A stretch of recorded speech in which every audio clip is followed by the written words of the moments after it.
గడుస్తున్న ఇచ్చిన వాగ్దానాలలో ఒక్కటి కూడా నెరవేర్చని గనుడు ముఖ్యమంత్రి వైఎస్ జగన్మోహన్ రెడ్డి అని జనసేన టీడీపీ నేతలు విమర్శించారు.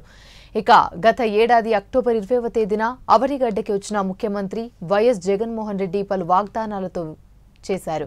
అవనిగడ్డ మండల పరిధిలోని పాత ఎడ్లలంక వంతెన నిర్మాణానికి 8.5 కోట్ల రూపాయలన్న మంజూరు చేస్తున్నట్లుగా ప్రకటించారు.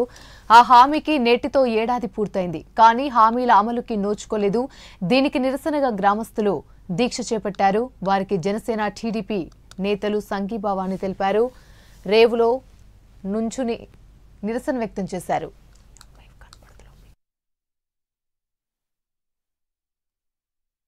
సుమారుగా 1,70,000 కోట్ల సంవత్సరానికి 1,70,000 కోట్ల పైచిలకు వార్షిక బడ్జెట్ ఉంటే ఆ వార్షిక బడ్జెట్లో కూడా నియోజకవర్గ ప్రధాన సమస్యలైనటువంటి కోడూరు అవనిగడ్డ రోడ్డు నిర్మాణం చేయకపోవటం, ఎడ్లంక వంతెన నిర్మాణం చేయకపోవటం, అదేవిధంగా ఏదైతే రివర్ కోతకూరు నది ప్రవాహానికి కోతకు గురైనటువంటి ప్రాంతాల్లో రివిట్మెంట్ కట్టేటువంటి కార్యక్రమం ఏదైతే మీరిచ్చినటువంటి హామీలు ఏదైతే ఉన్నాయో ఆ హామీలు నెరవేర్చబోవటం నిజంగా కూడా చాలా శోచనీయం.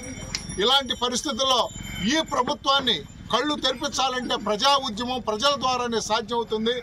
ప్రజలందరూ కూడా ఈ రోజున ఎడ్లంక గ్రామస్తులు కూడా గ్రహించాల్సినటువంటి విషయం, కేవలం ఏదో కళ్ళబొల్లి మాటలతో ఓట్ల కోసం సీట్ల కోసం ఉన్నటువంటి పార్టీలు కాదు, కేవలం ప్రజా సమస్యల పరిష్కార వేదికగా పనిచేసేటువంటి పార్టీలు ఈ రోజున మీ ముందున్నాయి. దయచేసి మీరు కూడా ఈ పార్టీలతో చేతులు కలపండి.